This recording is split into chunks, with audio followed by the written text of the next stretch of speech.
Now first we will start with the total fixed cost. First of all, understand the literal meaning of the total fixed cost. In short period, the cost incurred on the fixed factor is termed as a total fixed cost. Fixed factors just like plant, machinery, land, these are the factors which are fixed in the short run period. So the cost which is incurred on the fixed factors is known as a total fixed cost, and this cost does not change with the change in the level of output. That means you can see if the output is 0, on that time also total fixed cost is 12. If output increases from 0 to 1, 1 to 2 unit, 2 to 3 unit, or to till 6 unit, your total fixed cost is same. That means if we have to pay the rent of the building, if your output is 0, then also you have to pay the rent. And if your output increases, then also you have to pay the rent. So that means this is the only cost which is not at all affected with the level of output. If your output is 0, then also you have to bear the 12 rupees fixed cost, and if your output is 6 unit, then also you have to pay the 12 rupees fixed cost. That means this is not at all affected with the level of output. When the output is 0 or maximum, TFC will remains the same. It is shown in the schedule also. First of all, output is 0. That means if you have taken the capital from the market, you have to pay the rent. Though your output is 0, then also you have to pay the interest. If you have taken a building on the rent, if your output is 0, then also you have to pay the rent. So that means this is the type of the cost which we can say it is a overhead cost. That means you cannot avoid this cost. Though your production is 0 or your production is 6 unit, this cost will always remain same in the short run period. It will always remain horizontal to the x-axis. It is always constant. It is not at all affected with the level of output. If it is 0, then also constant. If it is 6 unit or 10 unit or 20 units, then also your cost will remain same. So in the numerical, what you have to do, if you will find out any one unit total fixed cost, so that means in the schedule you have to write the same total fixed cost in the whole schedule. So this is your total fixed cost, the cost which is incurred on the fixed factors, that is total fixed cost, which is not at all affected with the level of output. Now, the second type of the cost is total variable cost. Total variable cost, that means it changes, this is the cost which is incurred on the variable factors. Now, what are the variable factors? Variable factors just like labor, raw material. That means if the variable factor increases or decreases, this cost will also increases or decreases. This you can see in the schedule also. If output is 0, that means no variable factor is hired, so that means cost is 0. If output is 1 unit, that means we have hired few variable factors, just maybe raw material, maybe labor, so that means the producer is bearing the variable cost. Output increases, variable cost is also increases. So this is the cost which is totally affected with the level of output. If output is 0, then total variable cost will also be 0. If output increases, total variable cost will also increase. If output decreases, total variable cost will also decreases. Same thing is happening in the, you can see in the diagram also. If output is 0, so that means total variable cost is also 0. That means total variable cost is the cost which starts from the origin, whereas you have seen that total fixed cost started from the y-axis and it was constant. It was not at all affected with the level of output. But TVC is totally affected with the level of output. If output is 0, total variable cost is also 0. If output increases to 1 unit, 2 unit, 3 unit, 4 unit, your total variable cost will also increases. Now the other features of the total variable cost, that means TVC is 0 at the 0 level of output. It initially increases at the decreasing rate and later it increases at the increasing rate. And TVC is inversely S-shaped curve due to the law of variable proportion. So now this one is your TVC curve.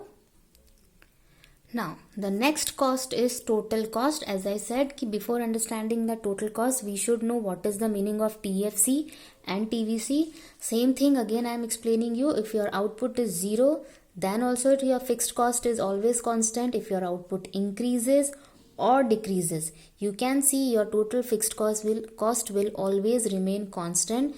This is the cost which is not at all affected with the level of output.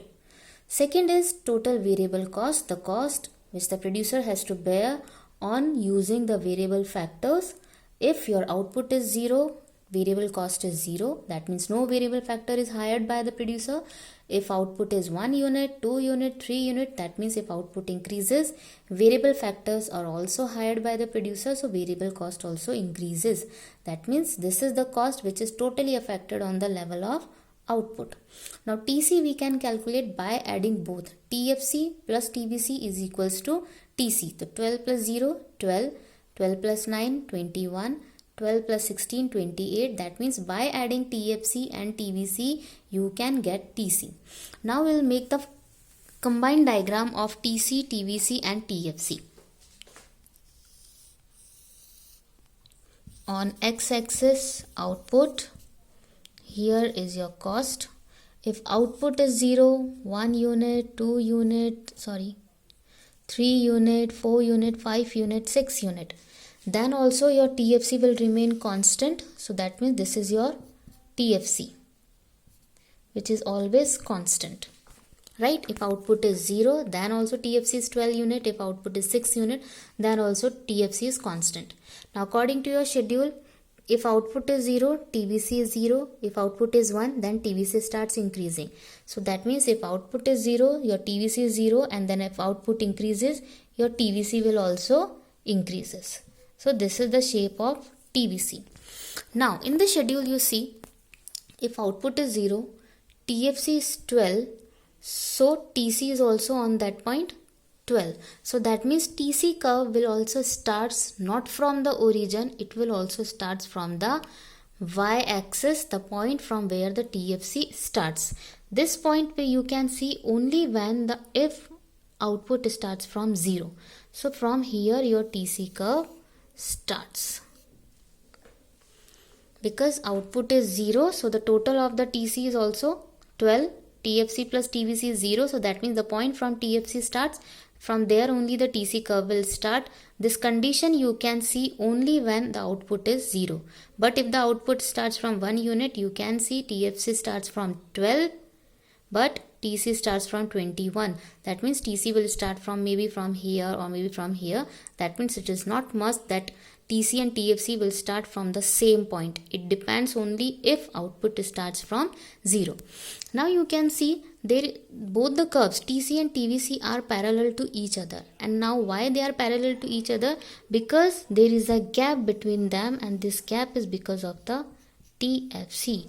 Because TFC we can calculate by TC minus TVC. So this TFC will always remain constant. So there will always, you can see the gap between TC and TVC will always remain constant, and that gap is due to TFC.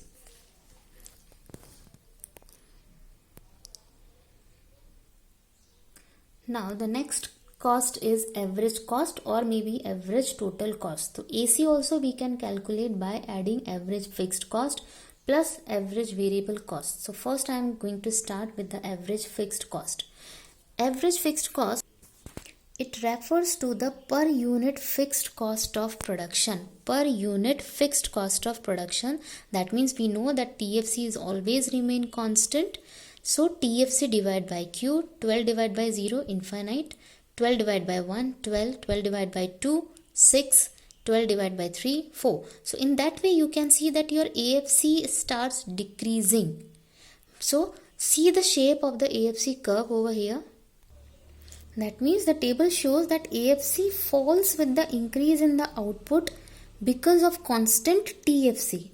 And initially AFC is equals to 12 at 1 unit of output, and AFC is rupees 2 when 6 units of output are produced. So that means now we can see in this diagram, as output rises, the AFC goes on declining. The AFC curve is therefore a downward sloping curve. As output approaches to 0, AFC approaches infinity. That means it is somewhere else. The point starts, we have started the point from here, maybe infinity, so it can be somewhere. So it approaches to 0, infinity, but it will never touch the y-axis. This gap will always, you can see, it will come near close to the y-axis, but it will never touch to the y-axis. Same with the x-axis also, it will come closer to the axis, but it will never touch to the both the axis. That means, on the other hand, if the output reaches at very high level, AFC approaches to 0 but never reduces itself to 0. It always remains positive. That means if 7 unit, 8 unit, 9, 10 more units will be there, and if you will divide it by 12, so your answer, your AFC will be something 0 point something something something. So that means it will reach to point z, it will reach to the 0, but it will never reach to itself 0. Exact 0 it can never be happen, because total fixed cost can never become 0. So AFC curve takes the shape of the rectangular hyperbola, which shows that the area under the curve of all rectangles, that is TFC, is always remain the same. Now the next cost is AVC. AVC is the per unit cost of the variable factor. That means AVC can be obtained by dividing TVC upon Q. Okay, so AVC, you can see the output increases, your TVC increases, and if output decreases, TVC also decreases. So AVC we can find out by dividing TVC by Q. So T0, 9 divided by 1, 9, 16 divided by 2, 8, 18 divided by 3, 6. In this way we can calculate the AVC. So the table shows that initially AVC falls with increase in output up to the 4th unit, you can see, and after reaching the minimum level at the 4th unit, it starts rising beyond the 4th unit. You can see after that till 5.5 it reduces, and after that it again starts increasing. The same thing you can see in the diagram also. The diagram shows that as the output rises, the AVC curve falls, reaches its minimum point, this one is its minimum point, and then begins to rise. It rises. So AVC curve has a U shape because of the law of variable proportion, because we have already discussed the increasing returns, diminishing returns. Because of that only, because of the law of variable proportion, the AVC curve is U shaped. Now finally, average cost. Average cost we can calculate by adding AFC plus AVC, or AC is also known as a per unit of output produced. Or we can calculate AC by dividing TC upon Q. So TC is 12 divided by 0 dash, then 21 divided by 1, 28 divided by 2. In this way we can calculate the AC, and this is the shape of the AC. AC curve is also a U shape. That means, first of all, the table shows that initially AC falls with increase in output till the 5th unit, and after that, and after reaching the minimum point, it starts increasing. It starts rising beyond the 5th unit. You can see after 8.4 it again starts rising. That means first of all it's decreasing, and after reaching its minimum point it starts again increasing. This is also because of the law of variable proportion. Now the last cost is marginal cost. As I said that MC is not at all affected by the fixed cost because marginal word is there. So marginal cost means it is the change in the total cost by producing one more or one less unit of output. So that means this cost is not at all affected by the fixed cost, it is affected by the variable cost, because only the variable factors, one additional unit can be hired or one additional unit can be reduced. So MC is independent of the fixed cost. This is because fixed cost does not change with output. It is only the variable cost which changes with the change in the level of output in the short run. So in other words, a change in the TC is only caused by a change in the TVC. So MC has nothing to do with the fixed cost, and MC can be estimated from TVC also. That is why we have written three formulas. First of all, TC, changes in the TC upon changes in Q.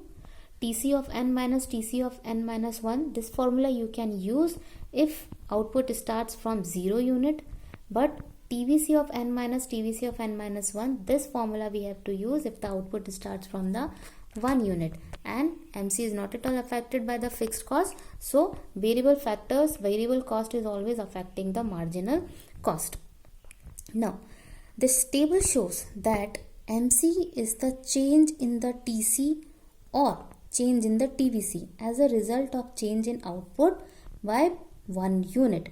So a change in TC is caused by change in TVC. So MC can be estimated by TVC also. And symbolically we can use that TVC is the summation of MC. That means if you will add MC, you can get TVC. If you will deduct TVC, you will get the MC. So now see the shape of the MC curve. The diagram shows that the MC is U-shaped curve, and MC curve initially falls as the level of output increases. You can see it falls, and after that after reaching its minimum point, then it starts rising. Now MC curve is also a U-shaped. MC curve falls as output increases in the beginning and reaches the minimum point, and then it starts rising after a certain point of level. That means after reaching its minimum, it starts rising. And the reason behind the U shape of the MC curve is the operation of law of variable proportion. And according to the law of variable proportion, MP rises first, reaches its maximum, and then declines. So it ensures that the MC curve first falls. If your MP rises, that means MC falls and it reaches to its minimum, and after that if your MP decreases, so your MC starts rising. That is why MC curve becomes U-shaped.